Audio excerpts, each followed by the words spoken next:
마가복음 16장 9절부터 11절까지 제가 봉독해 드리겠습니다. 예수께서 안식 후 첫날 이른 아침에 살아나신 후 전에 7 귀신을 쫓아내어 주신 막달라 마리아에게 먼저 보이시니 마리아가 가서 예수와 함께 하던 사람들이 슬퍼하며 울고 있는 중에 이 일을 알림해 그들은 예수께서 살아나셨다는 것과 마리아에게 보이셨다는 것을 듣고도 믿지 아니하니라. 아멘.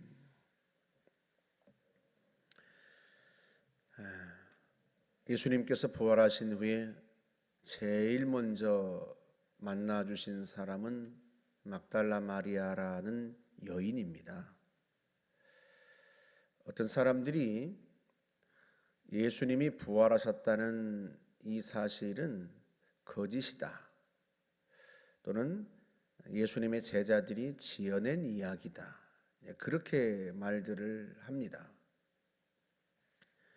사람이 죽은 자 가운데서 다시 살아난다는 것이 있을 수 없는 일이기 때문에 예수님의 제자들이 그저 꾸며낸 이야기에 불과하다, 이렇게 말하는 사람들이 있습니다. 그런데요, 만약에 예수님께서 부활하신 것이 정말로 제자들이 지어낸 이야기라면 오늘 본문처럼 그렇게 지어내지는 않았을 거예요. 왜냐하면 예수님 당시 그 고대 사회에서는요, 여인들의 증언은 법적인 효력이 없어요. 여인들이 이야기하는 것은요, 사람들이 믿어주지 않았습니다. 그게 그 당시의 여성들의 미치였어요. 그러니까 만약에 정말로 예수님이 부활하신 것이 제자들이 지어낸 이야기라면 제자들은 당연히 예수님께서 여인들에게 처음 나타나셨다, 이렇게 지어내지는 않았을 거란 말이죠. 왜? 아무도 믿어주지 않을 테니까요. 여성들의 증언은요, 사람들이 잘 믿지 않았고 신뢰하지 않았다는 뜻이에요. 심지어는 법정에서 효력도 없었습니다. 아무리 여성이 내가 봤습니다 하고 말해도요, 법정에서는요 그걸 인정해 주지 않았어요. 그 정도로 여성들의 지위가 그렇게밖에 되지 않았던 그런 때에 만약에 제자들이 예수님의 부활을 지어낸 이야기라면 왜 굳이 여성들을 부활의 첫 번째 목격자로, 증인으로 내세웠겠습니까? 남자 제자들을 부활의 증인으로, 첫 번째 증인으로 내세웠겠죠. 베드로가 예수님을 처음 만났다, 또는 요한이 예수님의 부활을 처음 목격했다, 부활하신 주님을 처음 만났다, 이래야 그나마 누군가 믿어주지 않았겠습니까? 그런데 아무도 그 당시에 믿어주지 않았던, 신뢰하지 않았던 여인들의 증언을 제일 먼저 기록했다? 그거는 지어낸 이야기가 아니라 실제 일어난 사건이기 때문에 그렇게밖에 기록할 수가 없었던 거죠. 예수님은 부활하신 후에 제일 먼저 여인들에게 나타나셨습니다. 여인들은 부활하신 예수님을 제일 먼저, 누구보다도, 그 어떤 제자들보다도 제일 먼저 부활하신 주님을 만났고요, 그 사실을 제자들에게 알립니다. 그런데 반면에 남성 제자들은 여인들의 말을 믿지 않습니다. 막달라 마리아가 예수님께서 살아나셨다, 내가 보았다 했는데 오늘 본문에 보니까 11절에 그들은 듣고도 믿지 않았다. 여성들은 부활하신 예수님을 처음 만났고 그 사실을 남성 제자들에게 알렸는데 남성 제자들은 도무지 믿지 않았습니다. 그러니까요, 이게 만약에 꾸며낸 이야기라면 이렇게 지어내면 안 되는 거죠. 남성 제자들이 제일 먼저 부활하신 주님을 만났다, 이렇게 해야 되는 것이고, 그런데 그 반대로 여성이 부활하신 주님을 제일 먼저 만났고 남성 제자들은 오히려 믿지 않았다, 이렇게 기록한 거죠. 그래서요, 여성들이 예수님의 부활의 첫 번째 목격자라고 하는 것이 예수님이 부활하셨다는 강력한 두 번째 증거가 됩니다. 예수님 부활의 첫 번째 증거가 빈 무덤이라고 말씀드렸죠. 두 번째가 바로 여인들의 증언이 두 번째 증언입니다. 예수님은 실제로 부활하셨고, 그리고 제일 먼저 여인들에게 나타나셨다는 거죠. 고린도전서 15장 17절에서 바울이 이렇게 이야기합니다. 만일 그리스도께서 죽은 자 가운데서 다시 살아나지 않으셨다면, 다시 살아나신 일이 없었다면 너희의 믿음도 헛되고 너희가 여전히 죄 가운데 있을 것이다. 주님이 부활하지 않으셨다면 첫 번째, 너희의 믿음이 헛되다. 왜 헛됩니까? 예수님께서 십자가를 지시기 전에 여러 차례 예고하셨단 말이죠. 자신의 순환과 부활을 예고하셨습니다. 자신의 순환만 예고하신 게 아니에요. 사흘 만에 다시 살아날 것이다 하고 부활도 예고하셨어요.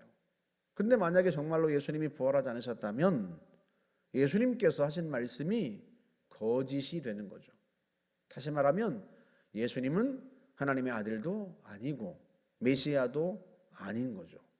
그렇다면 예수님을 하나님의 아들이요 구원자로 믿는 너희의 믿음이 헛된 거 아니냐, 바울이 그 이야기를 하는 거예요. 게다가 너희가 여전히 죄 가운데 있을 것이다. 그도 그럴 것이, 인간이 처음 범죄하고 난 이후에 찾아온 게 죽음입니다. 하나님께서 아담과 하와에게 분명하게 말씀하시죠. 창세기 2장 17절에서 먹는 날에는 반드시 죽으리라. 선과 악을 알게 하는 나무 열매는 먹지 마라. 먹으면 반드시 죽으리라. 불순종과 죄의 대가는 무엇이다? 죽음입니다. 사망이에요. 그래서 인류에게 사망이 찾아온 거란 말이죠. 그런데 예수님조차도 죽음 가운데서 일어나지 못하셨다면 누가 죽음 가운데서 일어날 수 있겠습니까? 다시 말하면 예수님이 죽음 가운데서 일어나지 못하셨다면 예수님께서 우리의 죄를 짊어지고 죽으셨다는 사실이 이게 입증할 길이 없는 거예요. 우리의 죄가 벗어졌다는, 우리가 당해야 할 심판을 주님이 다 당하셨기 때문에 우리는 그 심판을 면하게 되었다는 것을 무엇으로 증명할 수 있겠습니까? 그러니 우리가 여전히 죄 가운데 있을 수밖에 없는 거죠. 그래서요, 주님이 부활하실 수밖에 없었던 것은 다른 이유 때문이 아니에요. 그분이 진정으로 하나님의 아들이시오, 죄 없으신 하나님의 아들이시오, 하나님이시기 때문에도 그렇고, 우리의 죄의 대가를 다 주님이 치르셨고 더 이상 그 죄에 대한 대가가 남아있지 않다고 하는 것을 부활로서 증명하신 거예요. 그래서 20절에, 고린도전서 15장 20절에 그리스도께서 잠자는 자들의 첫 열매가 되셨다, 그렇게 표현합니다.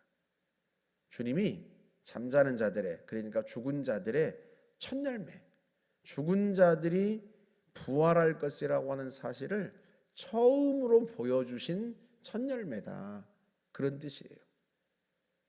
그래서 주님이 부활하셨기 때문에 예수를 믿는 우리도 예수 안에서 다시 새 생명으로 살아날 것이다, 부활할 것이다, 그걸 우리에게 보여주신 거죠. 그래서요, 예수님의 부활은 우리의 신앙의 근본이고 핵심입니다. 주님의 죽으심과 부활은요, 뗄래야 뗄 수 없는 동전의 앞뒷면과 같은, 믿음의 양면과 같은 믿음의 본질에 해당합니다. 주님이 죽으신 것은 우리의 죄를 짊어지고 대신 속죄의 제물로 죽으신 것이고, 주님의 부활은 그 죄가 다 치루어졌다는 것을 증명하신 사건이고, 그분이 죄 없으신 하나님의 아들이라고 하는 사실을 증명한 사건입니다. 그래서 우리가, 예수를 믿는 우리가 하나님의 구원을 받고 영원한 생명을 얻게 되었다는 사실을 확신할 수 있는 거죠. 바울은 주님을 믿던 제자가 아닙니다. 고린도전서를 기록한 바울은 오히려 예수 믿는 자들을 박해하고 예수의 부활을 전하는 자들을 체포하고 스데반을 죽이는데 가담했던 박해자입니다. 그런 그에게 부활하신 주님이 나타나십니다. 그는 주님의 제자도 아니었고 주님을 열렬히 사모했던 사람도 아니었습니다. 그런 그에게 부활하신 주님이 나타나시자 바울은요, 자기가 본 것을, 자기가 들은 것을 부인할 수 없었습니다. 그래서 예수님께 항복하고 예수님을 적대했던 사람 편에서 이제는 주님의 십자가와 부활을 전하는 자로 바뀐 거죠. 예수님의 제자들만 예수님을 만난 게 아니라요, 예수님의 적대자였던 바울이 부활하신 주님을 만나고 부활이 우리에게 어떤 의미가 있는지 친히 직접 기록한 거죠. 그게 제가 말씀드린 고린도전서 15장의 이야기입니다. 맨 나중에 만삭되지 못하여 난 자 같은 내게도 보이셨느니라. 주님은 부활하신 것입니다. 그리고 사망 권세를 깨뜨리시고 예수 안에 있는 우리 모두가 영원한 생명, 부활 생명을 가진 자가 되었다는 사실을 우리에게 알려주셨습니다. 그러므로 사랑하는 여러분, 죽음을 두려워하지 마세요. 우리에게는 영원한 생명이 있습니다. 주님의 부활 생명이 있어요. 그래서 성경은 죽는다고 말하지 않고 잠잔다 그렇게 표현을 합니다. 우리는 잠시 잠든 것처럼 그랬다가 주님이 이 땅에 오실 때, 재림하실 때 주님과 같은 몸으로 호련히 변화하여 영원한 생명을 누리게 될 것입니다. 그래서 우리가 이 세상에서 가장 복된 자인 거죠. 영생의 주인이니까요. 주님의 십자가와 그 부활을 평생에 전하고 죽음 가운데서 두려워하는 많은 사람들에게 예수의 생명을 전하고 그리고 많은 사람들이 그 죽음의 두려움에서 벗어나서 참된 평강을 누릴 수 있도록 예수님의 십자가와 부활의 증인이 되시기를 주의 이름으로 축복합니다. 함께 기도하겠습니다. 주님 감사합니다. 우리를 위하여 고난당하시고 우리를 위하여 부활하신 주님을 찬양합니다.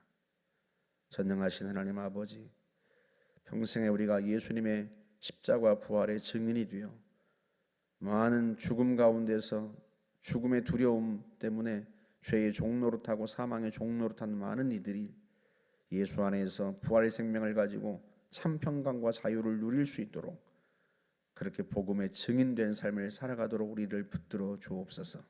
성령님 우리를 충만하게 붙들어 주옵소서. 예수님의 이름으로 기도하옵나이다. 아멘.